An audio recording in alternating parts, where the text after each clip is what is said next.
Aloha, it is Dave Lawrence, and thank you for joining me. I have a really special guest here next to me, a guy that I got to speak to recently on the air from Dog Night. It's Danny Hutton. A big aloha and mahalo. Aloha.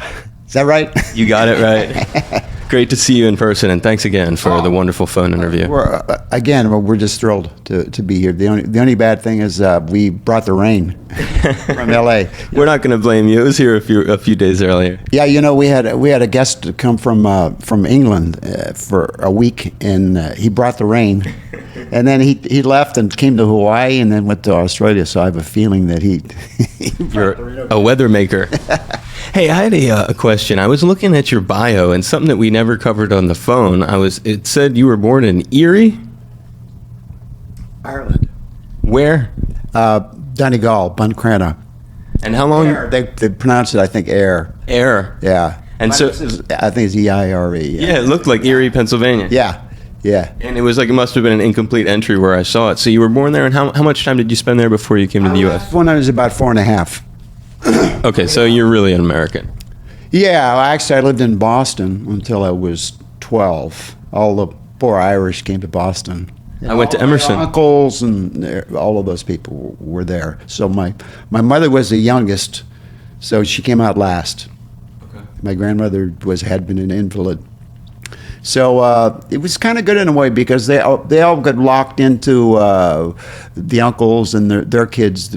They got locked into Boston and that whole thing, and we were kind of the new guys. So we bounced around a lot. My mother came over with my brother and sister.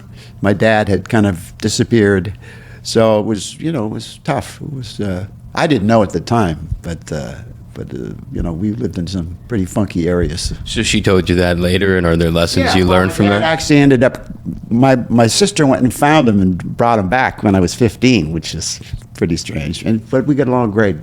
We moved to L.A. when I was 12. So we sat in a train for 3 days. From Boston to L.A.? Yes, or 4 days. No sleeper car for us. That's really cool though. You've had like the LA life. Your band formed in LA, and yeah, I'm really kind of a Hollywood guy. I mean, and you strike I mean, when I say that, I mean geographically. That's what I remember. My teenage years and stuff like that. From the 7th grade on, 8th grade. One of the things that you got to do before finding fame and fortune with Dog Night is you auditioned for the Monkees. Yeah, there you go. But there's something interesting about that because it shows you had your pulse on things before anyone ever had heard of Dog Night. Yeah, I actually got it from a big fan of the Monkees. I got the call sheet. I got the sheet where they had the names of the people and the comments about what they said about like reviews of your audition. Yeah, but I'm not on that sheet. But Stephen Stills is on it. Too Old, like Van Dyke Parks, all these other people that were on it. And it had the reason why they weren't going to be one of the Monkees. Well, what really happened was I lived up in Laurel Canyon, and I was going with this dancer. And from the TV show, I met her on a TV show in 1965, and her girlfriend Mimi lived right above where we moved in, and her boyfriend was Jack Nicholson. So that became friends with Jack and Harry Dean Stanton and all of that. And this was in '65, and I knew Jack as a writer. So and the guy that produced the Monkees, Bob Rafelson, was one of the guys. I knew him. So I actually brought somebody else down to the audition because I had a couple of hits in L.A. already. So I went down there, and I just kind of sat in there. I didn't go down officially to join it. It always seems like I was one of the guys that just sat there in the waiting room. I didn't do that. But who knew about Jack? That's a really cool connection. Jack Nicholson wrote the first Monkees movie. I didn't know that. Yeah, he wrote their movie. Yeah, what was it? Head. I think. And Head. And they had a great opener. They had Hendrix out there on it. Yeah, but Jack wrote the movie. Oh, that's really. Do you still have a relationship at all? I haven't seen Jack in a while. I wondered as I thought about your early history, and I was thinking of one of the things that you said that really hit some of the people who heard our interview was you talked about the way you guys, as 3 vocalists with 4 guys in the band, would get songs dropped into your lap. I'm sort of paraphrasing, and you'd use the vocals at times almost like horns. You'd kind of dissect the songs. And going back to when Three Dog Night first started, did you originally, how did you get the idea, I want to have 3 lead vocalists? Was it sort of inspired by Motown? Where did it come from?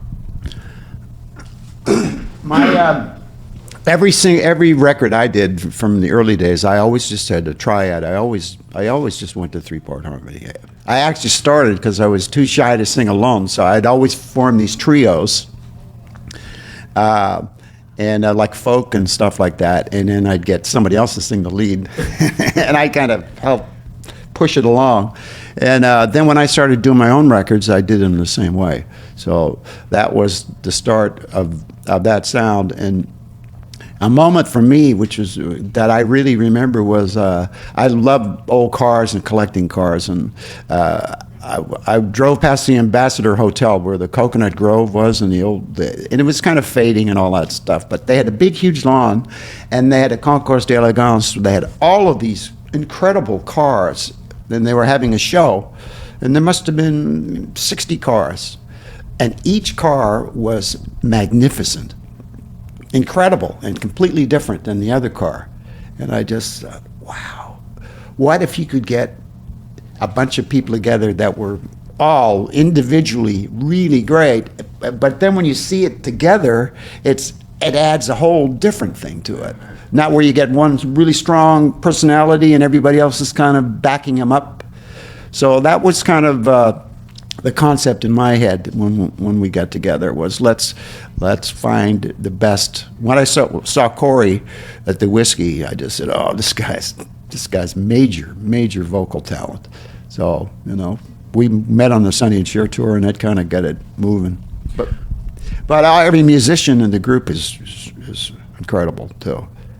And it has there's something about it, that you had that idea, and the fact that you like the vocal arrangements the way you do, the way you are almost a student of that by way of your time with Brian Wilson. And I just wondered, when you were getting into studios back then, was there a goal? Because you came to grab other people's songs and take them to the top. And was there, you had an idea for which songs to pick out? Because when you look back, it's it was like genius, every one of these that you grabbed.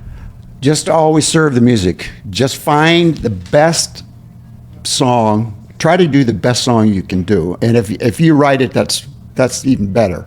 But don't say, I know that song is better, but I just want to write my song. I'm going to do my song. Well, that's okay to do that, but I don't like working that way. I want to do the best song out there.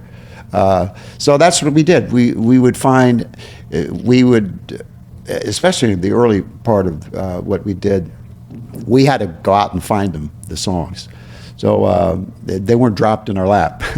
And even then we would do, then there was like a dump truck would come with so many songs, boom, there you go.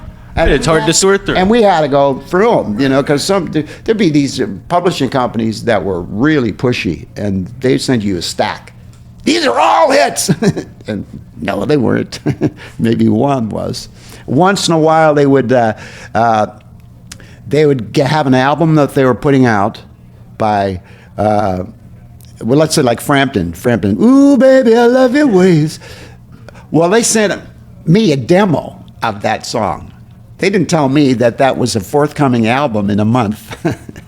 And they obviously, he was going to have a hit if there was a hit. They were just trying to get songs published, people are doing. There was a potential that you guys could have done that. Yeah. Oh, yeah. Well, we did your song. Elton sent me that as a demo. And he said, how do you like my new songs? He didn't say, this is going to be my single release from the album. Well, on that note, that's funny that you say that. The Never Been to Spain was not a hit other than your version, correct? That song was Corey. Hoyt Axton? Hoyt Axton. Actually, Hoyt invited Corey, who was a fisherman and outdoorsman, up to someplace in the mountains that he had. So he kind of had Corey trapped for 2 days. But so they do stuff in the daytime, and then he'd pull out the old guitar, and I'd say, well, what do you think of this? And so that's where Corey heard this song. It was presented to Corey, Nadia, with him playing guitar. Well, the neat thing, the reason I bring it up is because after you did it, and it became a hit, it went all the way to number 5, Elvis was playing it live. So I guess I'm asking, was Elvis, when he was covering it, was he inspired to do it because of your hit? Yeah, oh yeah, it came off of ours. And actually there's excuse me, not getting fresh here. Sorry, I rubbed his knee by accident. Well, we're lucky we have Famous here. Ah, okay. A DJ in Dallas actually put them both together. He made a thing where they took verses and Michael Cut them together? And cut it together. So it was great. What an honor to have Elvis. Yeah, that's one of the big moments of my stupidity when we were coming back from a long tour and I was sick. And we had a private plane and all that stuff. And Elvis invited us to Vegas on the way home. And I was just too sick to go, but Corey went. So he was in the audience and they dedicated the song and all that stuff. So I wish I'd met him then. So you never got even to meet him? No, but I did. I got one of his cats when I was a dishwasher at this cafeteria. The Memphis Mafia guys, one of them used to come in there, and my mother was a waitress. So he had a litter of kittens, Elvis had, whatever. So I got one of them. Dude, that's so cool. Yeah. I mean, to have Elvis cover a tune that you made popular, I don't know, I just have a lot of respect for that because he's the king. Yeah, I agree. And the thing that bothers me about now, if you play that song, is it's so slow. We redid it with a symphony orchestra, and the tempo and the way we'll do it tonight is right. I think like I said, we're drinking too much cough syrup. I'm looking forward to hearing it tonight. When you thinking of tonight, you're playing here. This is the Blaisdell Concert Hall in Honolulu. And when I was a little kid, one of the first live records that was given to me, the first live record was Live at Leeds by The Who. The second one was Kiss Alive 2. And the third one was the Live at the Forum record, and I've become a fan of great arenas. I still haven't been to the Forum, but I love ceilings. Whenever I'm in Madison Square Garden, I'm always staring at the ceiling. Yeah. And I have to wonder, as a guy who's played all these places and more, what happens when you're in a special venue? Is there anything to it, or can the exact same magic happen wherever you are? Well, acoustics are obviously always different. And are you talking about the music, the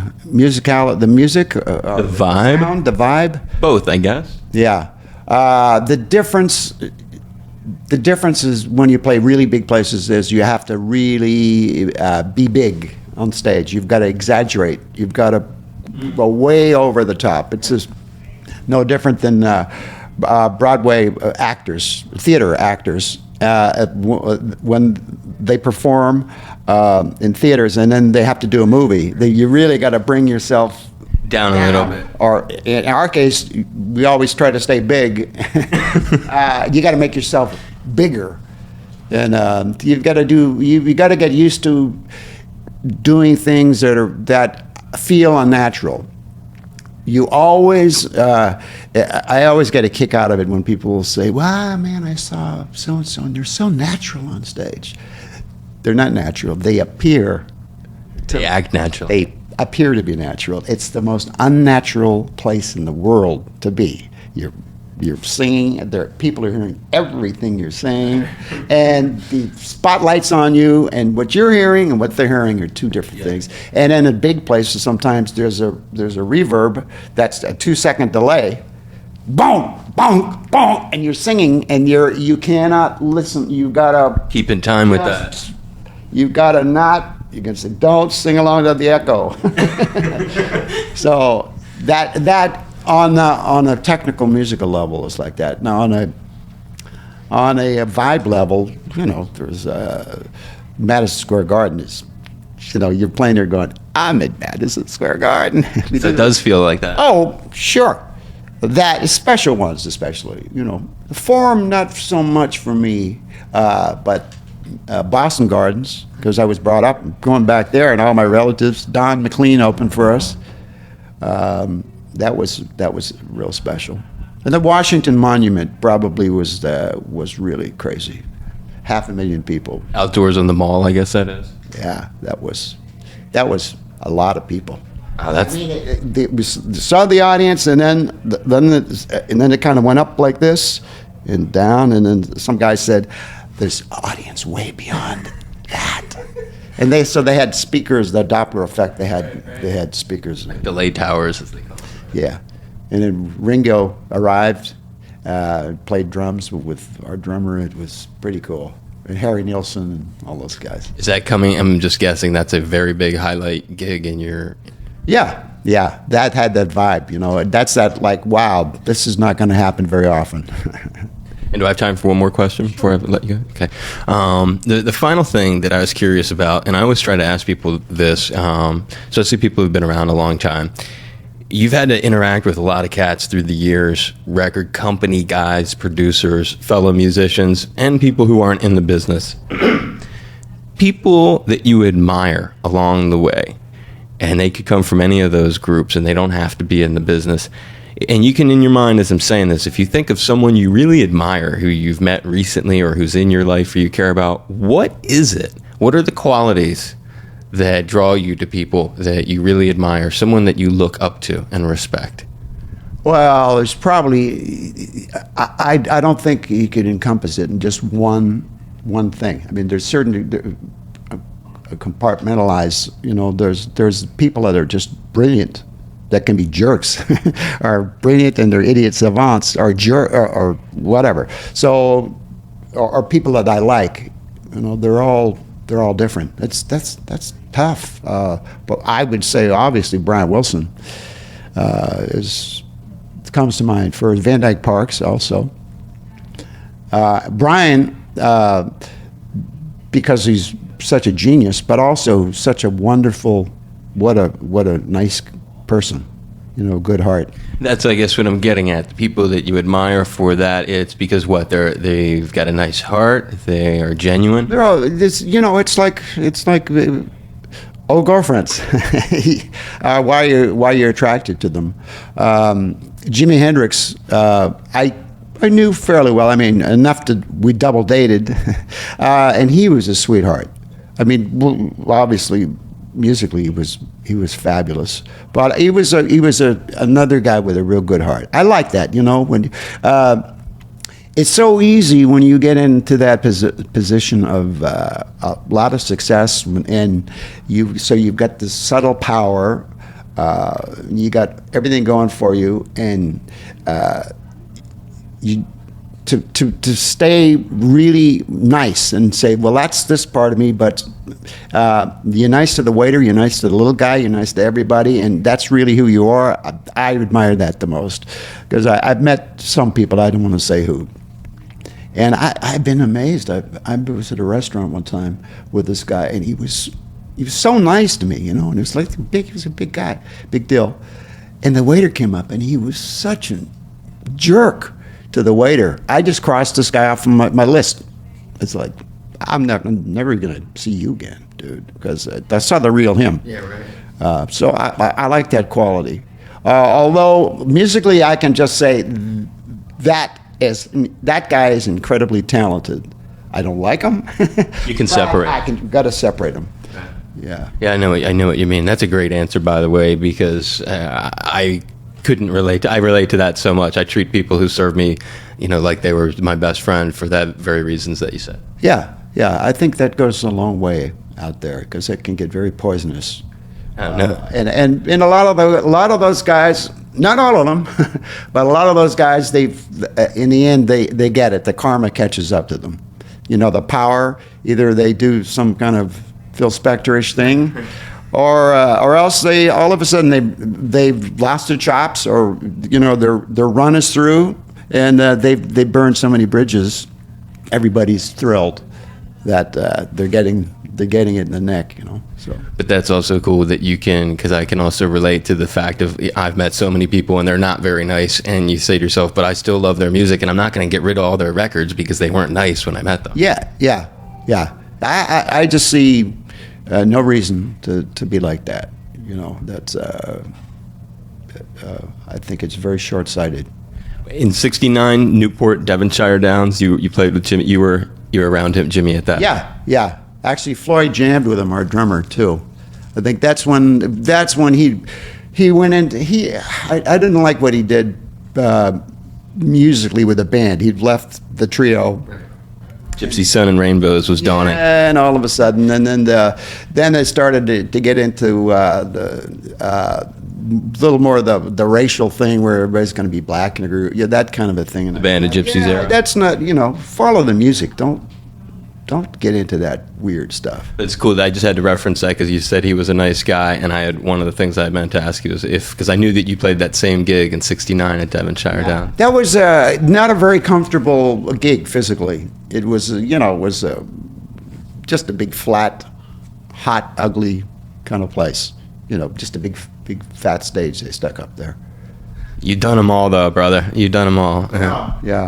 The thing a lot of people don't know, I think the second or third biggest festival at that time we did, and we headlined it. The Pocono. Yeah, because I brought that up with the Pocono racetrack. All right, you do know that. With Sabbath. Yeah. It's so crazy, but the weather was so horrible, but nobody knows that it ever even happened. It's so... Your boy Dave Lawrence. Hey, Danny, you're a real man of your word. I appreciate this very much. All right, thank you. Thank you so much. It was great.